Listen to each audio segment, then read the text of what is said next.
Good morning. I would like to thank you all for joining us today at this very special event of CFA Society. Today we have a special guest, Dr. Birol, Executive Director of the International Energy Agency. Thank you very much, Dr. Birol. I'm leaving the stage for you to make the introduction. Okay. So, good morning, dear colleagues. Many thanks for the invitation, and I am very happy to share with you a few thoughts about the energy sector, as energy is a common theme, at least in the last three speakers I had the opportunity to follow, with the central bank governor, inflation and energy, with Mr. Minister, the energy imports, current account balance, and with our last speaker, the AI. There is no AI without electricity. So in the middle of these things, I wanted to share with you a couple of thoughts. First of all, maybe a general introduction is I am leading an intergovernmental organization and traveling around the world. I can tell you that our world, dear colleagues, is going through a seismic change that we have not seen since decades. From the geopolitics to the trade, the well-established trade rules within the WTO framework, they seem to be over. And it's affecting everything. It will affect everything. And I believe we are at the beginning of this new era. It does also affect a lot of decisions made in the economic and energy sector, especially, and this is, I think, the most critical one, which is sometimes not well understood and appreciated, the decisions which has a long-term view are all postponed. People are waiting to have more certainty, and the more certainty we wait, the more uncertainties do appear. So as a result of that, all the sectors are affected, but the main problem for the energy sector is, unlike some other sectors, the projects have long lead times. For example, if you build a power plant, it can be nuclear or gas or whatever, a power plant has a lifetime of 40, 50 years. And if you postpone these decisions, it will have huge implications for the energy sector. Now, a few thoughts on the maybe three important fields that I believe, even though you don't work on energy on a daily basis, may be of interest to you, not only for your work, but also for understanding the news, what is happening in the world. Because energy and geopolitics are very much interwoven, that is at extreme scale. Number one, oil. Mr. Minister was here. I was with him in another conference in this beautiful city of Istanbul 6 months ago. And I told him, and of course the conference, that the oil prices, we are going to see a downward trend. Dear colleagues, year 2024, last year, oil prices were on average $80 plus, and now we are seeing oil prices about $60. $20 is a big difference, especially for the countries like Turkey. Many oil importing countries, and also important challenge for the oil exporting countries whose economies rely on oil revenues. Why it is happening? This is important to understand. And Minister at that time said, when I said the prices will go down, Mr. Minister, he said, of course, inshallah, as you can imagine, and they did go. There are two reasons. The main reason is, I believe the energy world still doesn't get the dynamics of China. China is the number one driver of global oil demand growth. In the last 10 years, more than 60% of global oil demand came from China only. 60%. And Chinese economy was growing over 6% per year, and Chinese economy is now slowing down. A slowing down economy needs, and not only slowing down, but become softer and moderner, therefore it needs less energy. The second reason is the electric cars. Dear colleagues in the world, 4 years ago, only 3 cars out of 100 cars sold was electric. So 4 years ago, 3 out of 100. And this year, it is more than 25% of all the cars, more than 1/4 of the cars sold are electric. And it is going to go because the cost is coming down. So this means weaker oil demand growth, and this means with a lot of oil coming from the Americas, as I call it, the American quartet, US, Canada, Brazil, and Guyana, lots of supply and weak demand, lower prices, good news. Maybe gas, I want to tell you that for this country and many countries, natural gas is important. We are expecting, as of 2026, 3-4 years, huge amount of LNG, liquefied natural gas, coming to markets. A lot of projects are coming to an end in US, Canada, and Qatar, and a lot of gas will come to the markets, which means, in turn, that the current gas markets, which are the markets of sellers, will turn into markets of buyers, lower prices. And my final point, dear colleague, Mr. Yegül, the issue of electricity. Now, electricity demand globally is growing at unprecedented levels. Huge. Energy demand is growing, total energy demand, but electricity demand grows 3 times higher than the total energy demand. Why? In addition to, and I finish here, in addition to the usual consumers of electricity, there are 3 new drivers. One is, many of you don't live in these regions, but one is increasing number of ownership in air conditioners.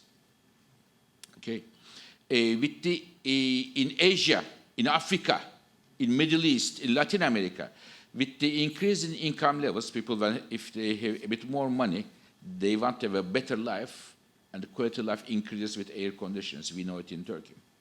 And the increasing temperatures as a result of climate change, they buy air conditioners. It's a single most important driver of global electricity demand growth. In the United States and Japan today, 90% of households have an air conditioner. In Indonesia, it is 18%, Nigeria 5%, India 20%. They are going to buy air conditioners. This is number one. Number two, AI.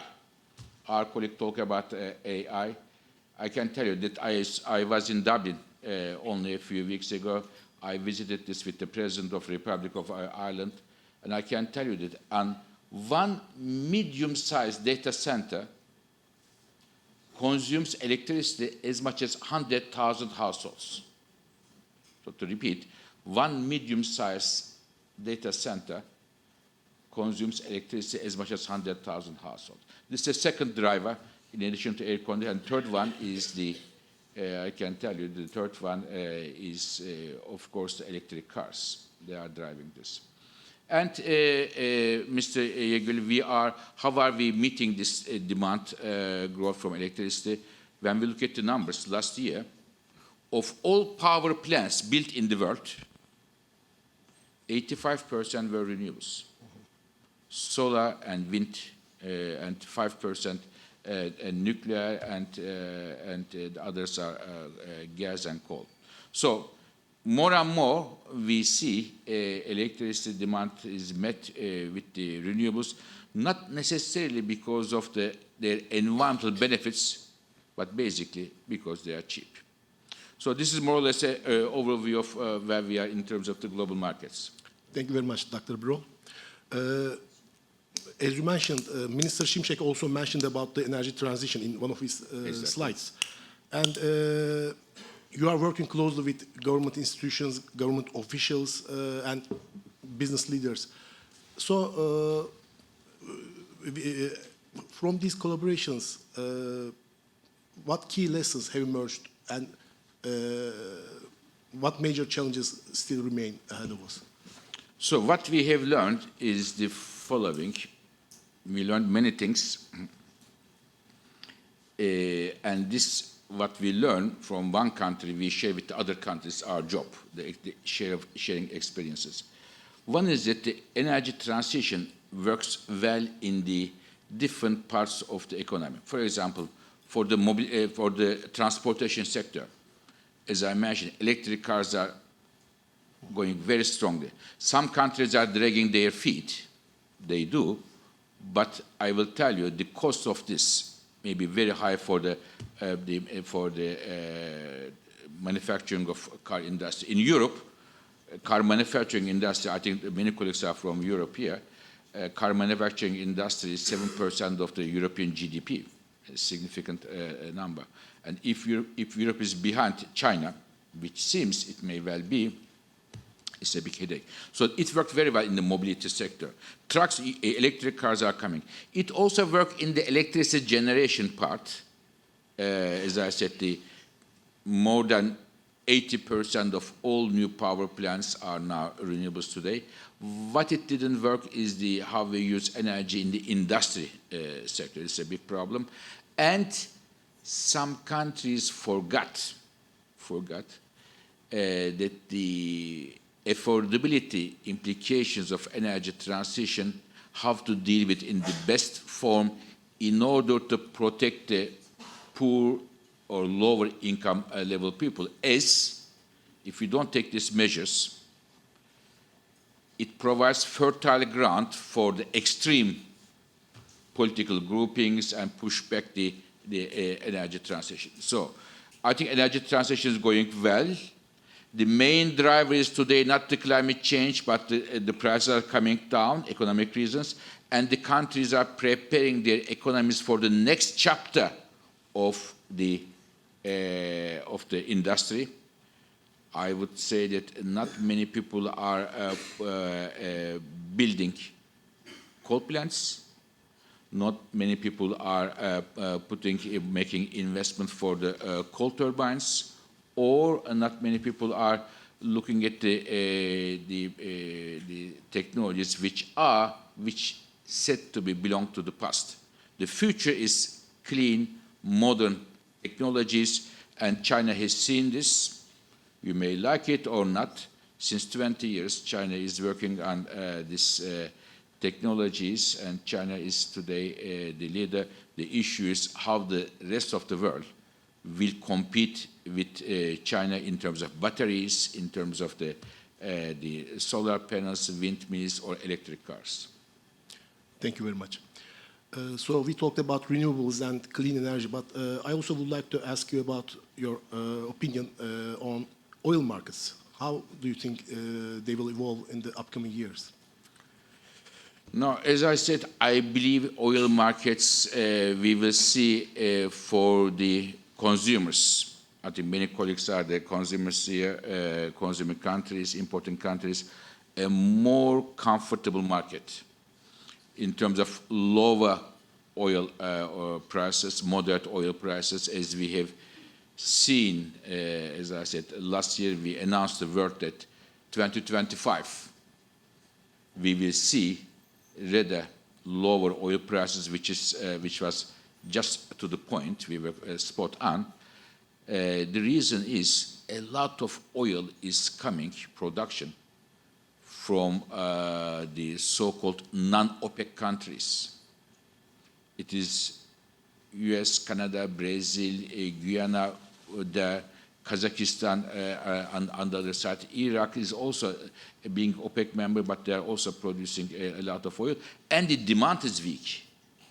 Demand is weak and will continue to be weak in the next years to come, because there is no China of the last 10 years.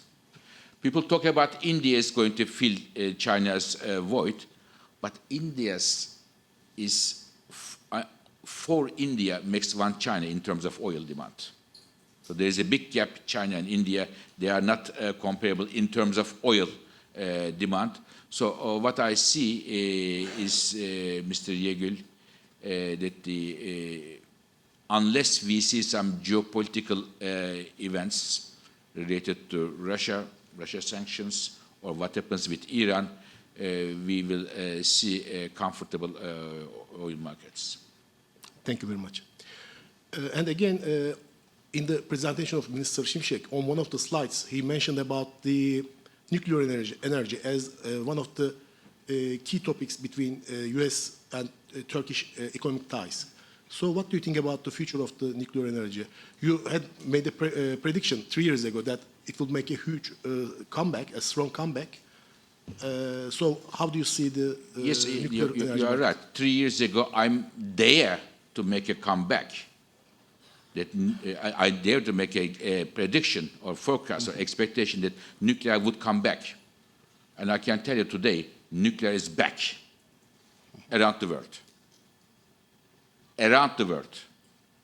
And the main reason is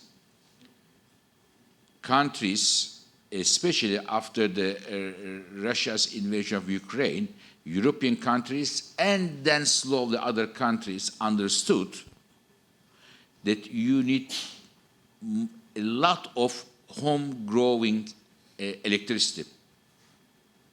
They understand the importance of electricity security. Okay? Now, look at Europe. Let me start from Europe. Poland building a nuclear power plant. Netherlands building a nuclear power plant. Sweden changed its mind, declared nuclear power plants. Many Eastern European countries are building nuclear power plants. Belgium changed its mind. They wanted to phase out and they are going back to the nuclear. United States is coming back with a big program on building nuclear power plants. And we expect this year, 2025, we are going to see the highest amount of nuclear electricity generated in the history. 2025 will be the highest amount of electricity, and nuclear share will go up.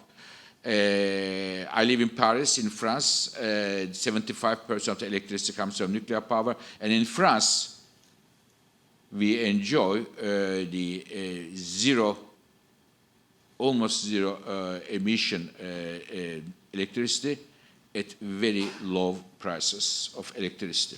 And the French electricity system is the backbone of the European electricity system. It is today, as it is very reliable, it is clean, and it is well connected to the rest of Europe. So I think that we will see a strong nuclear build around the world. And again, China is the leader. In the last 5 years, 85% of all the nuclear power plants built in the world were in China, and Russia only 15% in the rest of the world. But the rest of the world, as we call it, is coming back. So nuclear made a strong comeback. Thank you. And we talked about energy storage and clean energy transition, and these require some critical minerals. And you held a conference in London hosted by Prime Minister Starmer, and also President von der Leyen also attended the meeting. And it was mainly about critical minerals. So would you like to add something about that? First of all, you are very well informed what I am doing. Well done. I hope that's all what you know about me. So I can tell you, yes, we organized last year a Future of Energy Security Summit. I chaired a meeting in London. All energy security issues, when you say energy security, you think many people will talk about oil. But yet, bulk of the discussion was on critical minerals. And I was very happy and honored to host Prime Minister Starmer and Mrs. von der Leyen. They talk about critical minerals as well. So, dear colleagues, what is critical mineral? Critical mineral is lithium, it is copper, it is cobalt. And as it happens, they are used for not only for the energy sector, you are right, for building solar panels, electric cars, batteries, but they are also used today in the defense industry, aerospace, AI, chips everywhere. And today it is the mining and, more importantly, refining of the critical minerals is very much concentrated in very few number of countries. Mm-hmm. And in the energy security, if I have one lesson deriving from energy security, it is the diversification. You have to diversify. You don't put all your eggs in one basket. It is what, again, colleagues talk about Germany a few minutes ago. If German economy today is facing a huge challenge, it is mainly because of the very strong increase in German energy prices, which in turn was a result of relying for gas on one single country big time.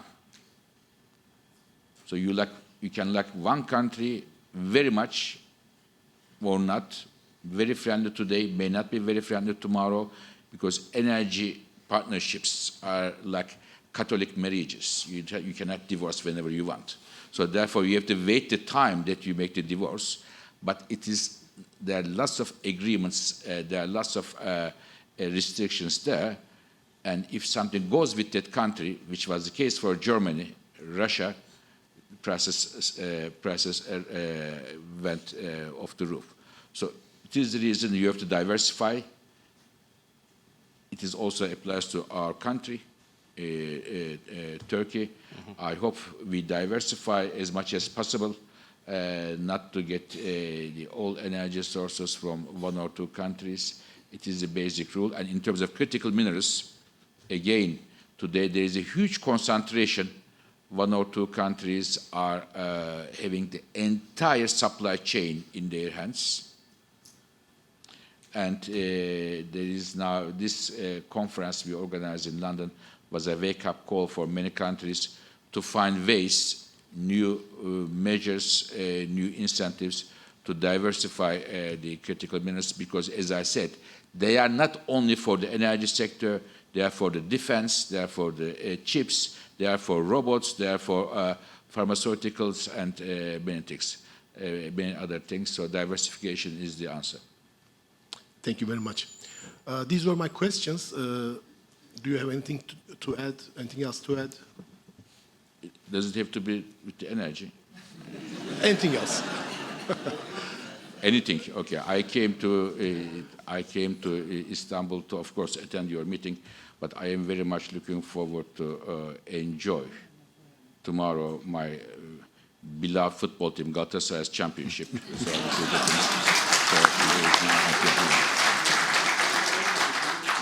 I understand that there are colleagues who don't agree with me, which are in an absolute minority, but still I respect them. So thank you very much. Thank you very much.